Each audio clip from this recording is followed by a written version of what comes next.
Somebody ever fail coming up on here? Hey, yo, it's Noochie, and I just jumped off the porch with Dirty Glove Bastard. Oy. Brand new whips, brand new jewels, brand new clips, brand new tools. Never been a fool, can't afford to lose. Everybody. All right, so we got Noochie jumping off the porch with us today. Yes, sir. How you feeling, man? Phenomenal, man. Yeah. Phenomenal, bro.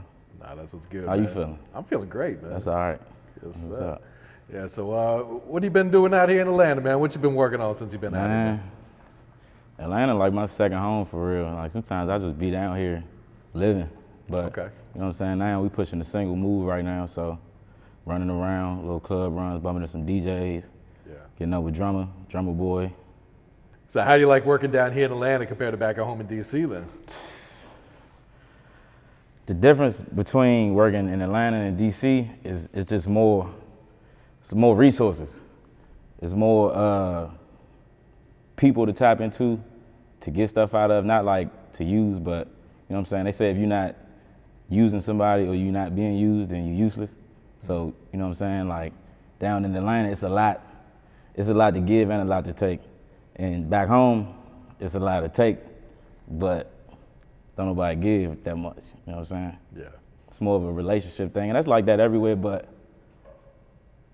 it just seemed kind of harder. It's harder up there. Yeah. Yeah, I get a lot of artists from up there in DC, even the whole DMV, and they all say the same thing. But don't get me wrong though, cause I get love everywhere I go in the city, and there's a lot of people that I could pull from. It's a lot of people that openly give me shit, like as far as like resources or make stuff available to me. But as far as like just the quality of it, it's like you gonna go to John or you gonna go to Wegmans. You know what I'm saying? Like it's just a difference. You can get the same stuff, but it's different. Yeah, I got you.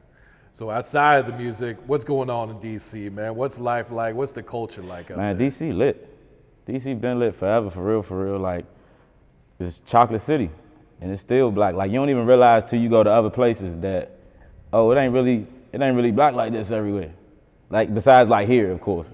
Atlanta's the only other, that's why we feel so comfortable here. It's just like, feel like home. It's like Africa for us in a type of way. But DC lit. It's turning into this a little more. Like the spots for people to perform at, the traffic that we get, the shows, you know what I'm saying, the other events, it's just like it's a lot of money in DC. So it's a lot of stuff to take advantage of.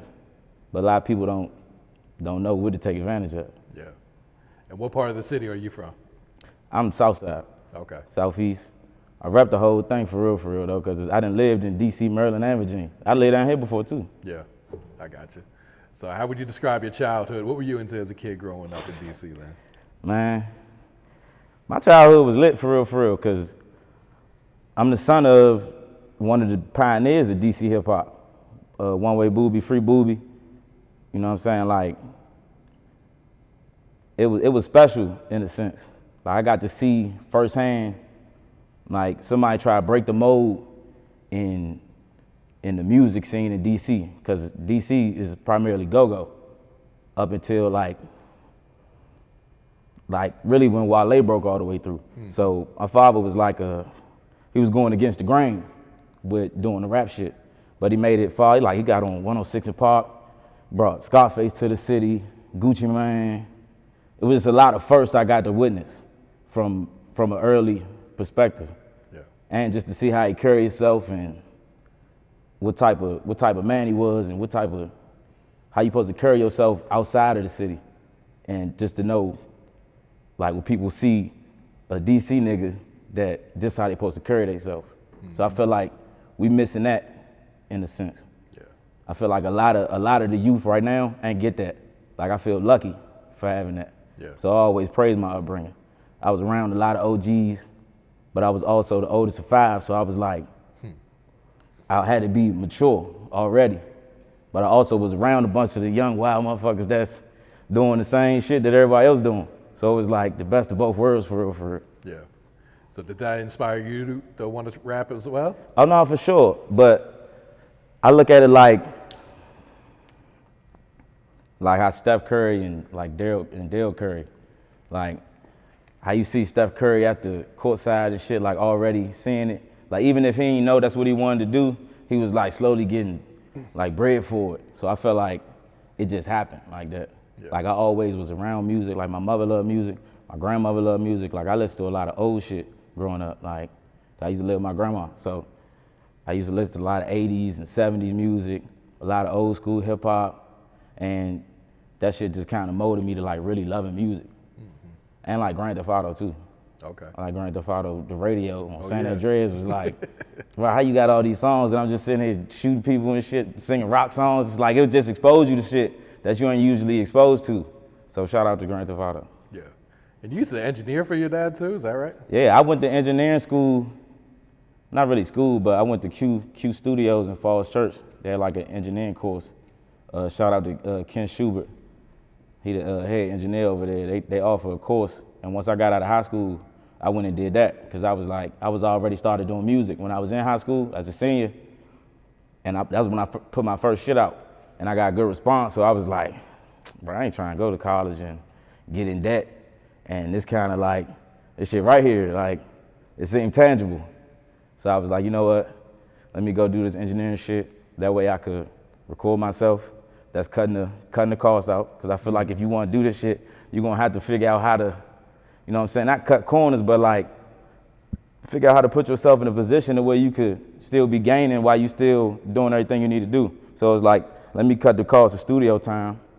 That's like going to the gym. If you a basketball dude, you want to go to the gym, like you got to pay for the gym every time you go to the gym. Like it's going to mess your path up a little bit. Yeah. So I was like, let me learn how to do this. And I started recording niggas and mixing and shit. And like that's how I kind of got like my first hands-on experience in the music stuff beyond just rap. Yeah. I take it your dad was probably really supportive of you pursuing Oh that no, career for sure. And I took a minute before I actually like exposed that that's what I wanted to do. Cause like I would just like keep it to myself. I would just listen to music, listen to beats and just be writing stuff. And like once I felt like I was good enough, that's when I kind of like, all right, let me share it. Cause I look at them like they was the best rappers to me in DC. I don't give a fuck what nobody say. I don't care what nobody say. You listen to their first album, One Way Up, it vividly gives you a picture of what DC is and what DC was at the time. It's like how you got classic hip hop albums that put a time stamp on a period, and it's like this go with that, this go with that. The shit that they was doing went with that time. Yeah. And then, you know, it made it possible for where we at today, for real, in DC hip hop. For sure. So what were these sessions like when you were able to actually like create music with your dad then? You know what's crazy? We don't even have a song together. We never made no song together. And it was just cause I feel like in my head it was always like the shit that they rap, I can't rap about the shit that they rapping about. So I'm like, what the fuck we gonna rap about? In my head, that's how I always felt about it. That's why I never really approached the thing. But as far as like just being around them and getting that energy and that guidance and like just being put on game so early, I felt like was the most important part. Like it helped out tremendously, like to this day. Like people just, even the chain, like people see Oy Boyz and just related to some real shit that happened to them. Like if they see it and they had some type of interaction with us or anything between my father, Chew, Maul, Knight, BDR, everybody, like it was something commendable, respectable. Whatever happened, it could have been some wild shit that happened, it was handled properly. Yeah. So how does it feel to be able to carry on that legacy? Oh, it feel great. It feel great. But I can't go nowhere in DC and somebody don't say something encouraging to me like, bro, keep doing what you're doing. Like, I don't give a fuck where I'm at. I could be crossing the street. I could be riding one of them little lime mopeds and shit on U Street. And I have a helmet on. Somebody recognize, how the fuck this motherfucker see me without, I got a helmet on. But yeah, I love it though, bro. The shit, it just feel right. And I always felt like DC been wide open and just waiting for somebody to claim it. Like I feel like it's a lot of people from the area doing it, but as far as like somebody like nigga DC, DMV, whatever one I feel like the DMV is more realistic today because they pushing us out of DC, to be honest. So it's like we gotta claim the whole area. They trying to get us up out of it, but hey. So how old were you when he got locked up then? My father? Yeah.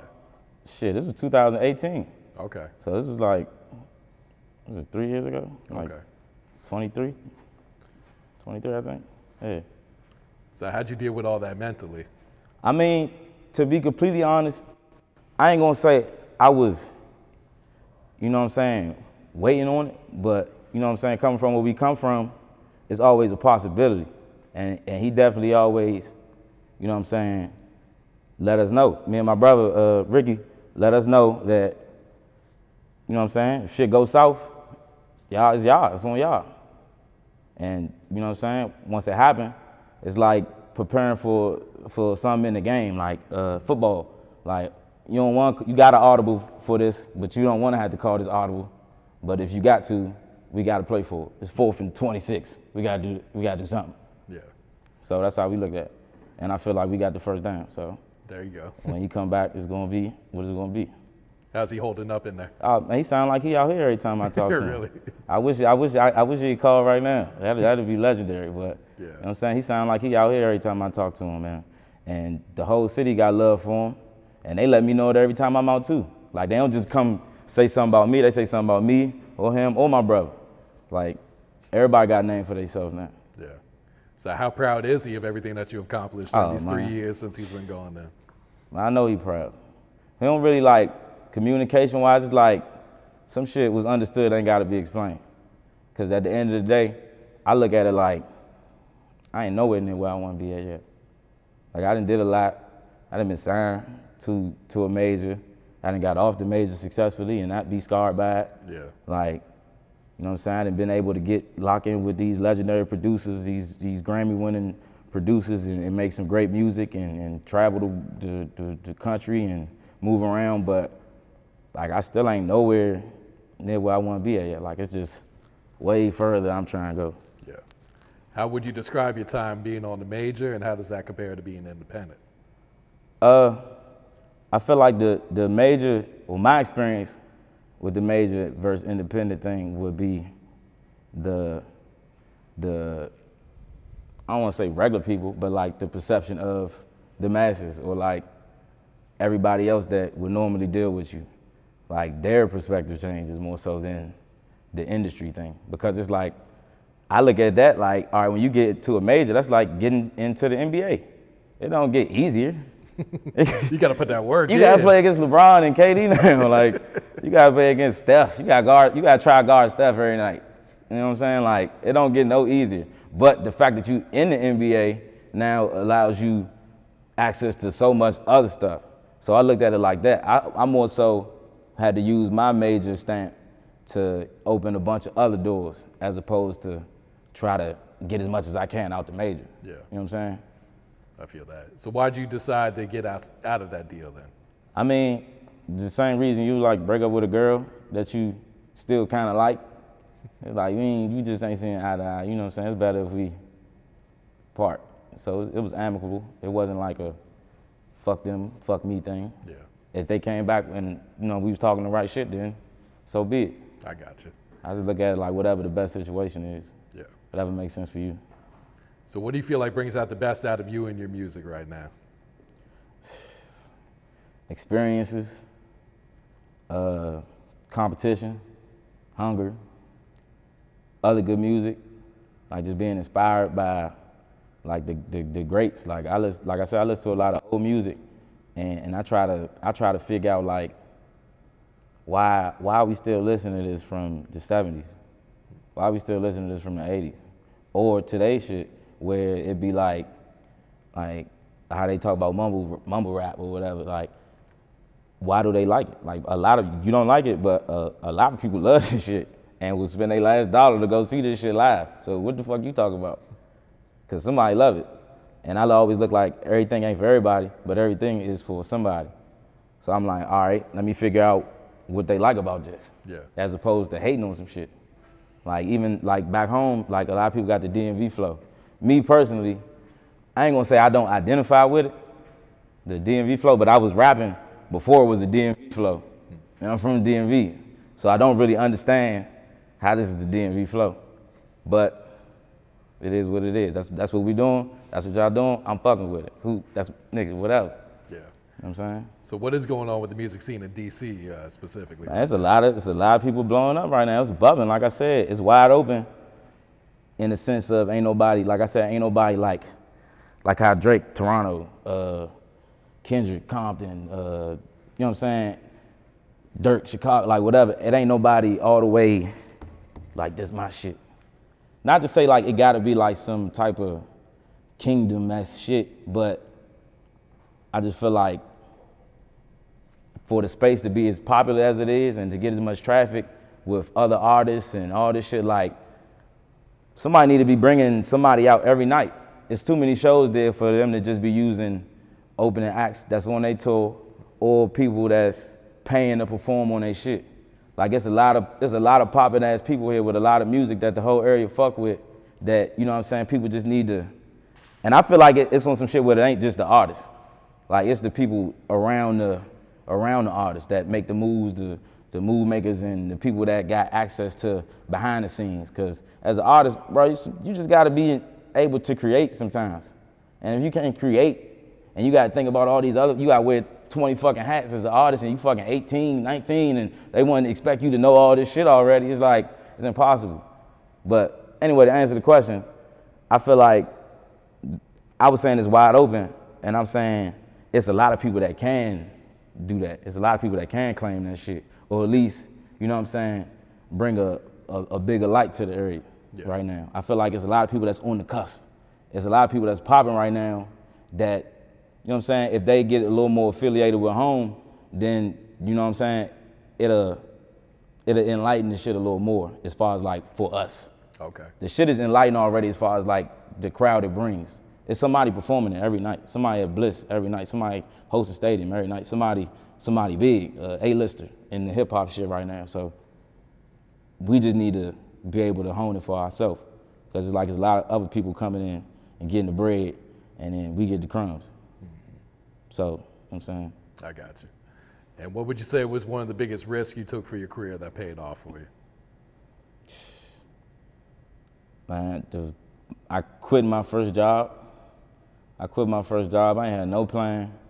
I was just like, man, I can't, that shit depressing. I worked in a warehouse like this shit. And was a bunch of older dudes, they be smoking cigarettes on their break, just talking about they done worked this motherfucker 10 years, 15 years, and 20 years and making the same shit. And I'm like, nah, bro, I can't do this shit. So I just quit. I ain't had no plan, no nothing. I was like, fuck this shit. I quit. And then like, by grace of God, probably like less than 2 months later, probably like a month for real, like I got a call from down here from a producer about coming to work. And it's a Grammy award-winning producer. And they basically just brought me down. This motherfucker was like, hey, fuck with us. And I started working with Southside, Jazzy Faye, bumping into Ludacris and Tip, and you know what I'm saying, just rubbing shoulders with a lot of people. That's really like my first taste of like industry shit. Yeah. So it was like, once I quit, even though you ain't supposed to quit, I guess, but once I quit and just went to go do what I really wanted to do, somehow it was just like, all right, you ready now? Come on. Yeah, sometimes you just gotta take that leap of faith, man. You may not see where you're gonna end up, but it's just putting yourself out there, having that opportunity. It was like the equivalent to, this is the same time I was supposed to be going to college, but I was like, fuck that, I know what I wanna do. I'm gonna just do this little job. Cause I was engineering and had that warehouse job at the same time. So I'd be recording people after I got off work, and then I record myself after I'm done recording people. That's it. And then by the time I'm done recording myself, the motherfucking sun coming up, oh shit, I gotta go to work. And then by the time I get off work, I'm recording people again, and then I'm right, bro, it's every day. So like, even though I had the job, it was just like in the way of like me all the way chasing it, or like me being able to leave and come down here and get the experience of like the taste of the industry, or just like the taste of somewhere else. Yeah. Cause it was like, all I know is DC, DMV. I was like, if you don't go nowhere, you ain't gonna know shit. Like, even like, I don't even feel like you gotta necessarily move. You don't have to move, you just gotta move around. And you know what I'm saying, let people know where you from, what you represent, and go back to where the fuck you at. Go plug up back to the charger and then go back out in the world, use the phone, and you know what I'm saying? Get the algorithm and shit right. Real shit, yeah.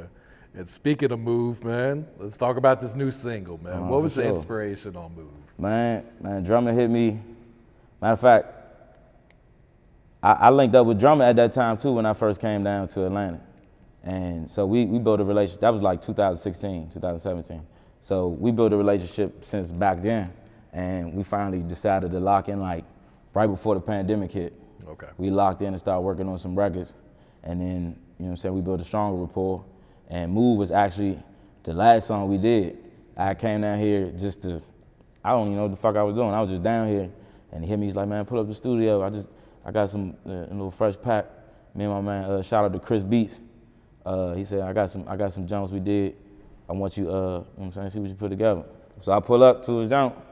Shout out to Julio. He was engineering the shit. If it wasn't for Julio, none of them songs would sound like that.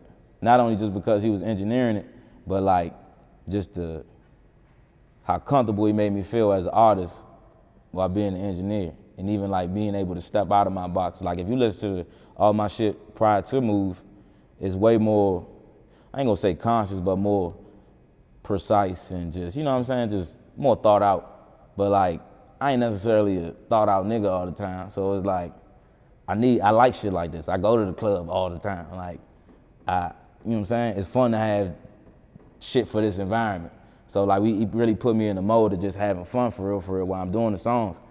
And like, we was just knocking shit out, and Move was the last one.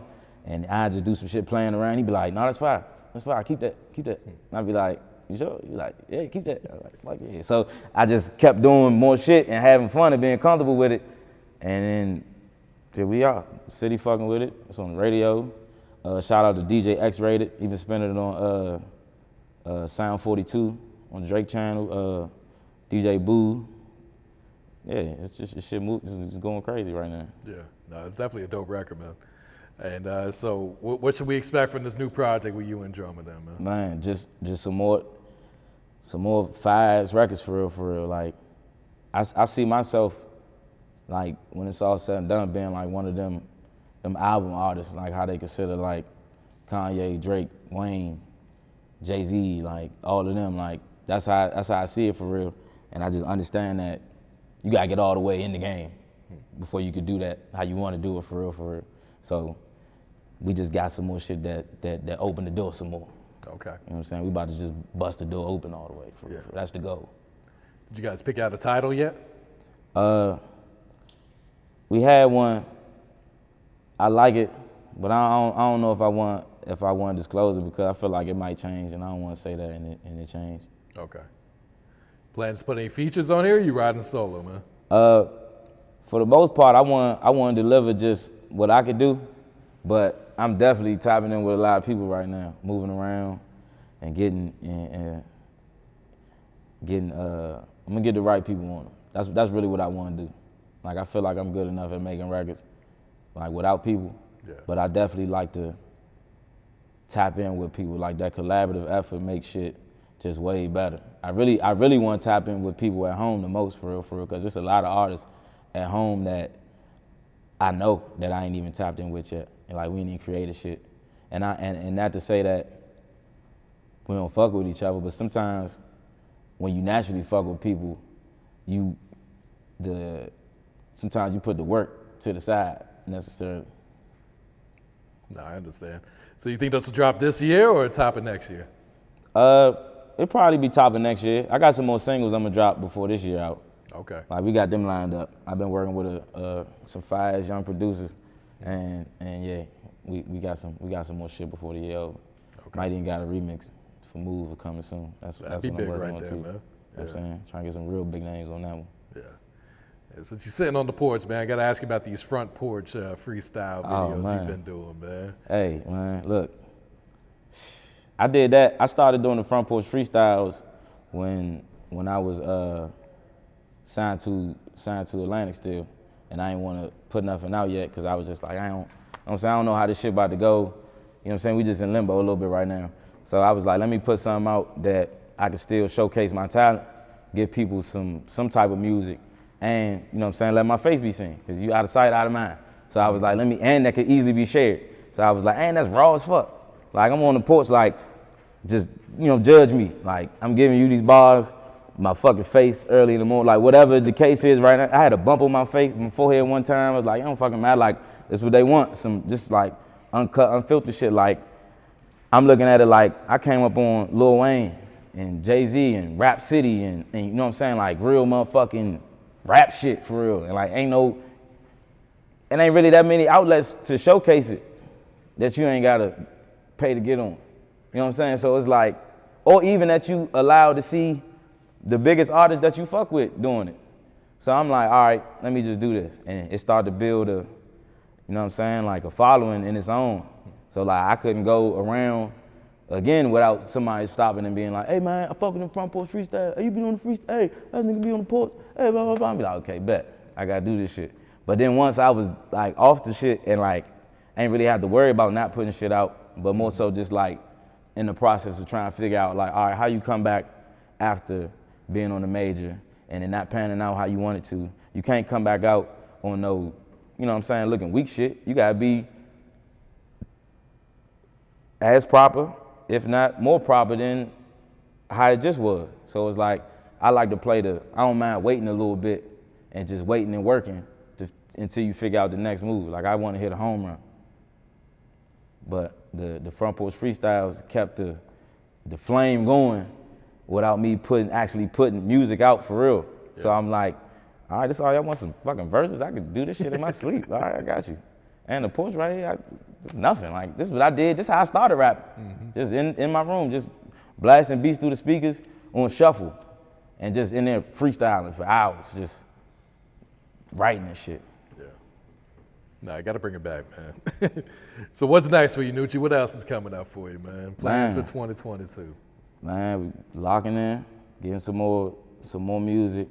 I'm definitely trying to fill that void that I was talking about, as far as like the area. Like that's my goal for real. Mm-hmm. I feel like it need proper representation. I feel like we got some people that do it well, but I'm gonna do it. That's how I look at it. So, you know what I'm saying, just stating my claim and keeping it pushing. I'm definitely working on heavy film shit right now too. That's probably like my next life right there is gonna be in the film world. Yeah. You know what I'm saying? Like in front of the camera and behind the camera. Okay.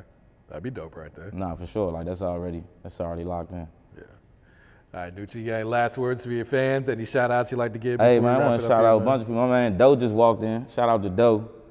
Doe done helped tremendously. You know what I'm saying? Doe done from, you know what I'm saying, when I first came down to Atlanta, it was probably like damn near the reason I got to all that shit.